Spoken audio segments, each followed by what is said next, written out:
Halo semuanya, perkenalkan saya Devita Fitnanda Putri, NIM V1530911, kelas B, Prodi D3 Perpajakan.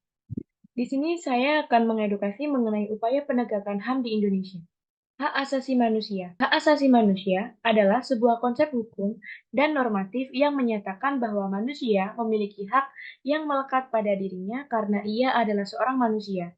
Hak asasi manusia berlaku kapan saja, di mana saja, dan kepada siapa saja, sehingga sifatnya universal. HAM pada prinsipnya tidak dapat dicabut, tidak dapat dibagi-bagi, saling berhubungan, dan saling bergantung. Perlindungan dan penegakan HAM di Indonesia. Sedangkan dalam Konstitusi Indonesia, Bivitri menjelaskan bahwa hal tersebut sangat jelas dalam perihal pertanggungjawaban negara dalam penegakan HAM. Ketentuan pasal 28I ayat 4 Undang-Undang Dasar 1945 yang berbunyi perlindungan, pemajuan, penegakan, dan pemenuhan hak asasi manusia adalah tanggung jawab negara, terutama pemerintah. Upaya pemerintah dalam menegakkan HAM di Indonesia. Yang pertama, memasukkan HAM ke dalam Undang-Undang Dasar 1945 dan melakukan penyesuaian terhadap pasal-pasal yang berkaitan dengan penegakan HAM. Kedua, menerbitkan berbagai peraturan perundang-undangan sebagai instrumen nasional HAM. Ketiga, membentuk Komisi Nasional HAM dan Pengadilan HAM, serta lembaga-lembaga lain yang berwenang dalam penegakan HAM.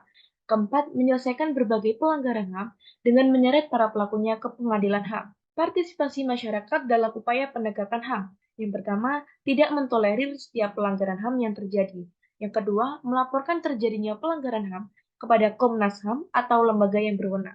Ketiga, melakukan penelitian atau menyebarluaskan informasi mengenai HAM, baik secara mandiri maupun bekerja sama dengan Komnas HAM. Keempat, mengajukan usulan mengenai perumusan kebijakan yang berkaitan dengan HAM kepada Komnas HAM atau lembaga lain.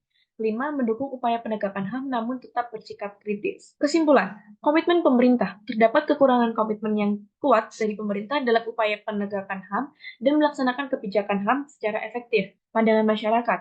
Masih ada pandangan dan anggapan sebagai masyarakat bahwa HAM merupakan produk budaya Barat yang individualistik dan tidak sesuai dengan budaya Indonesia. Meningkatkan komitmen pemerintah terhadap penegakan HAM dan melaksanakan kebijakan HAM secara efektif.